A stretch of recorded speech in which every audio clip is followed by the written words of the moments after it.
Menilai dari fakta bahwa semua penjaga ada di Imperial Powerhouse, identitas pemuda ini jelas tidak biasa. Apakah ini ranah pertanyaan di sini? Di kejauhan, Qin Yichen segera menyadari sesuatu. Jika hanya orang-orang di wilayah dinasti, jika ingin mendapatkan pusat kekuatan kerajaan sebagai penjaga, ini agak tidak realistis. Tahukah Anda, bahkan di klan angin, pembangkit tenaga listrik kekaisaran, bisa menjadi keberadaan tingkat penatua. Di wilayah dinasti, pusat kekuatan kerajaan memiliki status tinggi. Bagaimana bisa bersedia untuk menjaga? Tanda seru. Tanda seru. Namun, ranah pertanyaannya berbeda. Qin Yichen tiba-tiba santai. Jika itu sudah menjadi tempat yang dipertanyakan, dia pasti punya waktu untuk menghadiri acara akbar kekaisaran. Ledakan. Saat dia sedang berpikir, salah satu tentara bayaran tidak terlindungi dan tertembak di telapak tangannya. Tiba-tiba, seluruh orang memuntahkan darah dan mundur, dan napasnya juga pingsan. Siapa kamu? Bahkan barang-barang dari kelompok tentara bayaran serigala hitamku?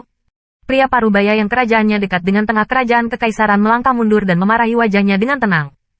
Dia mengangkat belakang panggungnya, dan sepertinya ingin memprovokasi orang-orang ini. Lagi pula, kelompok tentara bayaran serigala hitam memiliki banyak energi di area ini. Kelompok tentara bayaran anjing hitam, berani lancang di depan tuan muda ini? Tanda seru. Namun, pemuda berpakaian megah itu meremehkan. Hei anjing hitam, kamu bisa melihat dengan jelas. Di depanmu, tapi tuan pavilion muda dari pavilion Hongguang. Seorang penjaga di sebelahnya berdiri dengan bangga dan mengatakan identitas pemuda berpakaian megah ini. Pavilion Hongguang. Lampu pompahan Han Parubaya bergetar. Pavilion Hongguang. Tetapi pertanyaan ini dapat digolongkan dalam 10 kekuatan teratas, di mana mereka dapat membandingkan kelompok tentara bayaran serigala hitam. Tanda seru. Tanda seru. Tidak heran orang meremehkan kelompok tentara bayaran serigala hitamnya. Pergi. Pria parubaya itu menghela nafas, dan dengan enggan melirik spirit kristal bintang terbang. Akhirnya, mengatupkan gigi, menyeret tentara bayaran kekaisaran yang terluka, dan pergi dari sini. Saya pikir saya telah mengambil tawaran, tetapi saya tidak menyangka itu akan dicuri. Saya kehilangan 3 saudara laki-laki, yang diberikan pengantin, kehilangan 1 pasukan di atasnya. Pergi, telah ditentukan bahwa ini adalah tempat yang dipertanyakan, dan Qin Yichen tidak ingin mengunjungi air berlumpur ini. Dia menarik Long Qingyao dan pergi. Di sini, itu hanya spirit kristal bintang terbang yang dilucuti dari meteorit itu. Rumah yang sebenarnya tidak ada di sini. Tidak ada keraguan bahwa dia tidak dapat berpartisipasi sama sekali sekarang. Kaca. Long Qingyao, yang mengikutinya, menginjak dahan begitu dia bergerak. Rusak.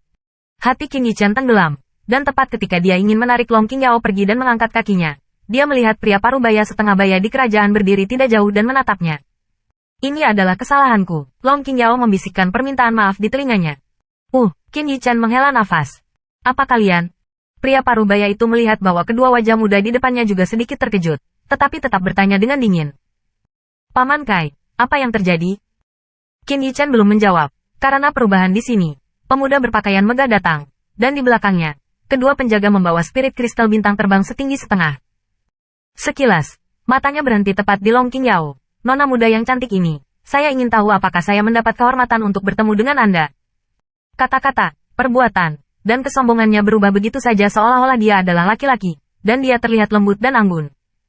Dan 2 penjaga di sekitarnya, termasuk pria parubaya bernama Paman Kai, tampak terkejut. Jelas, ini bukan pertama kalinya pria ini melakukan percakapan seperti itu. Keluarga kerajaan Naga Langit, Long Qingyao. Long Qingyao sisiran menanggapi upacara tersebut dengan martabat dan kemurahan hati. Kerajaan Naga Langit. Ada kilatan keraguan di mata pemuda itu, dan tidak sampai Paman Kai mengingatkannya di telinganya bahwa ada kilatan cahaya di matanya. Itu Yang Mulia Putri. Di pavilion Xia Hongguang, Liu Yun. Saya tidak tahu mengapa Yang Mulia Putri muncul di sini. Jelas, Tuan Pavilion Muda dari pavilion Hongguang bukanlah orang yang berpikiran sederhana. Meskipun kata-katanya sopan, itu jelas menunjukkan bahwa dia sama sekali tidak mengatakan Quan Xin Long Qingyao. Daerah dinasti Naga Surgawi, lebih dari 10 juta li dari sini. Tanpa alasan, bagaimana putri dinasti Naga Langit muncul di tempat seperti itu? Kami sedang menuju acara dinasti, tetapi sesuatu yang tidak terduga terjadi. Sepertinya mengingat adegan itu, ekspresi wajah Long Qingyao sedikit redup, dan sedikit ketakutan. Jika bukan karena Qin Yichen yang menariknya, diperkirakan akhir hidupnya tidak akan berbeda dengan orang-orang itu. Acara dinasti, jadi begitulah adanya. Melirik Long Qingyao dan Qin Yichen, mereka menemukan bahwa keduanya terluka, dan senyum di wajah Liu Yun tampak sedikit lebih tebal. Acara akbar? Identitasnya, saya tidak tahu kemana harus pergi lebih tinggi dari putri dinasti yang lebih rendah. tetapi dia berteriak Yang Mulia Putri. Namun, sejak awal, dia mengabaikan keberadaan Qin Yichen. Dapat dilihat bahwa dia bukanlah orang yang sopan seperti sekarang. Ini, Long Qingyao memandang ke arah Qin Yichen, tampaknya bertanya apa maksudnya. Adegan ini, tetapi Liu Yun mengerutkan kening, tetapi juga sedikit bingung. Dilihat dari basis kultivasi, Qin Yichen hanyalah Martial King Peak, dan Long Qingyao sudah berada di alam kekaisaran. Meskipun nafasnya tidak terlalu stabil, dia dapat menerobos ke alam kekaisaran pada usia ini. Bahkan jika ditempatkan di alam meminta di dalam, juga dapat dianggap sebagai seorang jenius. Tentu saja, dia tidak tahu bahwa inilah alasan mengapa Long Qingyao mengambil Huang Ji Yuhua dan buatan Qin Yichen. Padahal, 6 dinasti di masa lalu tidak pernah menembus kerajaan kekaisaran dalam waktu 6 tahun. Bakat bawaan semacam ini, bahkan klan angin, sangat langka, sama langkanya dengan bulu phoenix dan tanduk unicorn. Dan sosok iblis seperti itu pun hanya bisa dianggap jenius dalam bertanya pada dunia. Oleh karena itu, perilaku Long Qingyao tampak aneh. Karena, di permukaan, bakat bawaan Qin Yichen meminta ranah, bukan biasa-biasa saja, tapi jelas tidak bagus, hanya bisa dianggap lumayan. Orang-orang seperti itu ditakdirkan untuk tidak melakukan apa-apa. Karena saudara Liu memiliki niat baik, apakah ada keengganan untuk Yang Mulia Putri? Qin Yichen juga mengunyah kata-kata. Dia bisa melihat bahwa Liu Yun ini gelisah terhadap Long Qingyao, tetapi saat ini, jika dia kaku, itu sama sekali tidak baik untuk mereka. Selain pria parubaya-parubaya di alam kekaisaran, ada 2 penjaga kerajaan, dan kekuatan Liu Yun sendiri juga menjadi misteri. Namun, dia bisa menjadi tuan pavilion muda, sama sekali tidak mungkin menjadi orang biasa-biasa saja.